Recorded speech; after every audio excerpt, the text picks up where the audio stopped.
पिछली बार सिक्का चांदी का 1100-1200 का बिकता था, अब वही सिक्का सीधा 2000 का हो गया। वैसे पहले आदमी 1 लाख रुपए लाता था तो उसे बहुत सारा सामान मिल जाता था। अब 1 लाख रुपए में उसे कुछ भी नहीं मिलता। कोई विशेष काम नहीं है, 25% भी काम नहीं है। गवर्नमेंट ने जो जीएसटी वगैरह के कम करे थे, लेकिन उस तरह से इफेक्ट जो है कम नहीं हुआ। 75% बिजनेस डाउन है इस साल। तो खैर धंधा नामात को आधे से भी मतलब 25% ही रह गया है। वो इंडियन रुपए की वैल्यू खत्म हो गई है।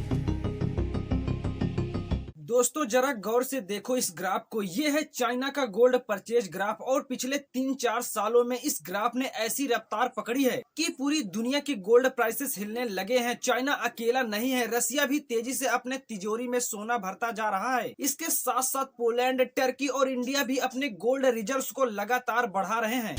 Even India's RBI is riding this trend. That's the Reserve Bank of India. In this financial year, they've added gold worth $19 billion. It is cutting back on US government debt. Gold hits another record. Spot gold prices have climbed above $4,000 an ounce for the first time ever. सिर्फ भारत ने अब तक करीब 220 ton सोना खरीदा है और इसका असर अब साफ तौर पर इंडियन मार्केट में दिखाई देने लगा है। जहां निफ्टी ने पिछले एक साल में सिर्फ 2.4% का रिटर्न दिया है, वहीं सेंसेक्स ने सिर्फ 2.41% का, लेकिन गोल्ड ने अकेले 63% का रिटर्न दिया है। पिछले 5 सालों के आंकड़े देखो, निफ्टी ने 117%, सेंसेक्स ने 108% और गोल्ड ने पूरे 165% का रिटर्न दिया है। अब बहुत से लोग सोचेंगे कि गोल्ड रैली तो ऐसे ही चलती रहेगी, जैसे जैसे गोल्ड खरीदेंगे वैसे वैसे प्राइसेस बढ़ते जाएंगे। सिंपल है ना? लेकिन नहीं दोस्तों, ये इतना सिंपल नहीं है। गोल्ड प्राइसेस के पीछे छिपा है एक बहुत बड़ा गेम ऑफ वॉर, पॉलिटिक्स और ग्लोबल पावर जो आज रसिया, चाइना और इंडिया खेल रहे हैं। और ये गोल्ड रैली कोई सामान्य कीमतों की हलचल नहीं है, ये एक ऐसा हथियार बन चुका है जिससे रसिया और चाइना अमेरिका के खिलाफ अपनी पोजीशन मजबूत कर रहे हैं। लेकिन क्या इंडिया भी इस गोल्ड गेम में किसी बड़े प्लान का हिस्सा है? यही समझने की कोशिश करते हैं आज के इस वीडियो में।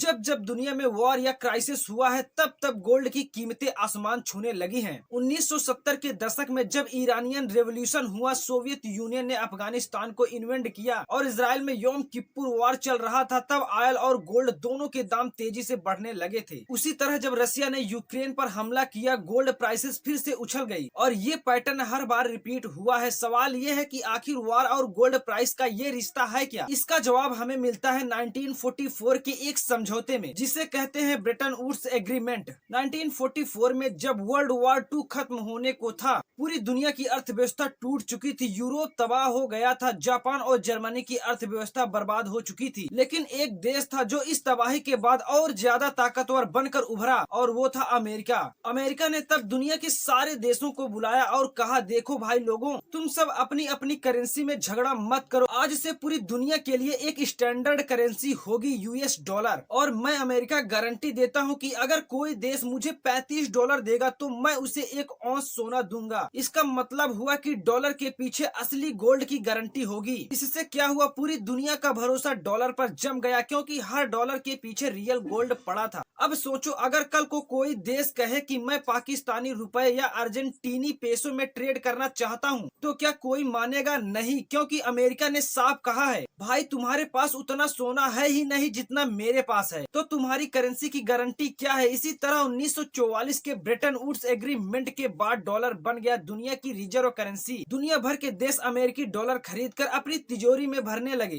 तेल से लेकर मिनरल्स तक हर चीज की ट्रेड डॉलर से होने लगी। लेकिन जैसे मोदी जी कहते हैं, हिपोक्रेसी की भी सीमा होती है, लेकिन अमेरिकी हिपोक्रेसी की कोई सीमा नहीं। 1971 में अमेरिकी राष्ट्रपति रिचर्ड निक्सन ने दुनिया को झटका दे दिया। उन्होंने कहा, आज से डॉलर की गोल्ड बैंकिंग खत्म, अब हम अपनी मर्जी से पैसा छापेंगे और कोई कुछ नहीं कह सकता। भाई ने बोला करने का तो करने का। दुनिया हैरान रह गई, सब बोले भाई हम तुम पर भरोसा करें और तुम अपनी मर्जी से नोट छापेगा। और अगले 20 सालों में वही हुआ। अमेरिका ने बेहिसाब डॉलर छापे और बाकी दुनिया ने कहना शुरू कर दिया, अब बहुत हुआ, डॉलर छोड़ो गोल्ड लो। और वहाँ से शुरू हुआ गोल्ड का असली युग, क्योंकि चाहे अर्थव्यवस्था गिर जाए, करेंसी फेल हो जाए या युद्ध छिड़ जाए, गोल्ड अपनी वैल्यू कभी नहीं खोता। दुनिया में 2 ऐसी चीजें हैं जिन पर हर देश का भरोसा होता है, गोल्ड और ऑयल। लेकिन ऑयल की दिक्कत यह है कि उसे स्टोर करना मुश्किल है, इसीलिए जब भी दुनिया में अनिश्चितता बढ़ती है लोग अपना पैसा गोल्ड में डाल देते हैं, क्योंकि गोल्ड ही है जो हर संकट में सेफ्टी नेट का काम करता है। और यही वजह है कि गल्फ वार से लेकर 9/11 अटैक्स, इराक वार से लेकर 2008 के फाइनेंशियल क्राइसिस तक हर ग्लोबल टेंशन के बाद एक ही चीज साबित हुई है कि गोल्ड ही है दुनिया का सबसे भरोसेमंद एस्केप प्लान। अब आते हैं दूसरे कारण पर, दुनिया का अमेरिका और डॉलर पर भरोसा टूटना। इस ग्राफ को देखो, इसमें साफ दिख रहा है कि रसिया, चाइना और इंडिया लगातार अपने यूएस स्ट्रेटेजी होल्डिंग को घटा रहे हैं।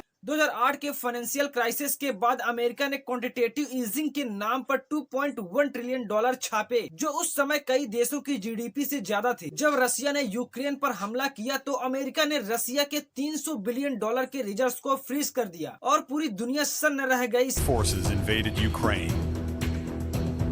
Western countries responded with a different kind of weapon. The group of 7 major economies will convene a task force to focus on freezing and seizing assets of key Russian elites.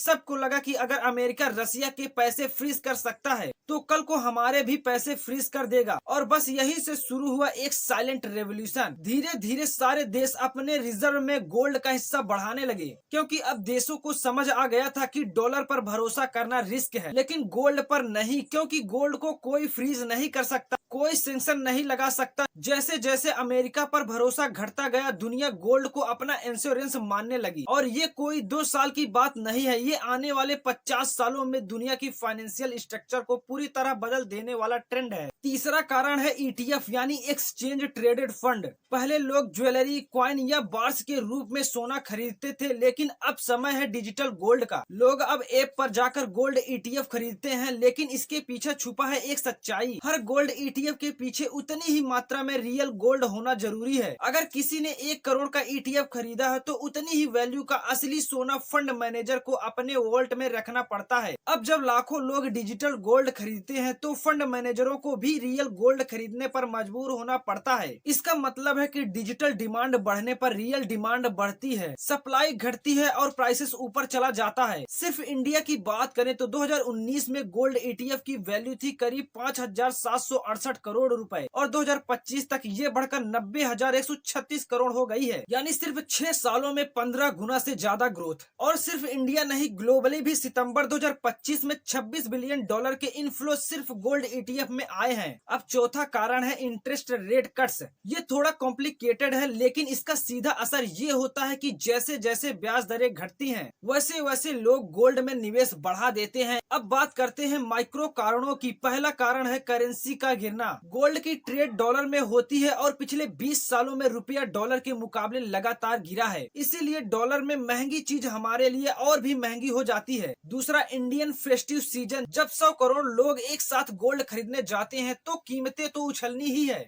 तीसरा कारण है China. China में investors stock market से नाराज हैं, क्योंकि वहां का शंघाई कंपोजिट इंडेक्स पिछले 5 सालों में सिर्फ 17% रिटर्न दे पाया है, जबकि सेंसेक्स ने 108% और नस्डाक ने 94% का रिटर्न दिया है। ऊपर से चाइना का रियल एस्टेट सेक्टर गिरावट में है। 2024 में वहां घरों की कीमतों में 4.5% की गिरावट दर्ज हुई। तो जब रियल एस्टेट भी रिटर्न नहीं दे रहा है और स्टॉक मार्केट भी नहीं, तब लोग कहां जाएंगे? गोल्ड की तरफ। इसीलिए आज की तारीख में चाइना, रसिया, इंडिया और बाकी कई देश गोल्ड को अपनी सेफ्टी नेट बना रहे हैं। यही है दोस्तों 2025 की गोल्ड रैली की पूरी कहानी। अब सवाल आपसे, क्या ये गोल्ड रैली आने वाले सालों में और तेज होगी? क्या अमेरिका की नीतियां इस रैली को और बढ़ावा देंगी? और क्या भारत अब इस गोल्ड पॉलिटिक्स का एक बड़ा खिलाड़ी बन चुका है? अपने विचार नीचे कमेंट बॉक्स में जरूर बताइए। अगर वीडियो पसंद आया हो तो लाइक करें, शेयर करें और चैनल को सब्सक्राइब करना ना भूलें, क्योंकि ऐसे ही और डिटेल्ड एनालिसिस और एक्सप्लेनेशन हम लाते रहेंगे सिर्फ आपके लिए।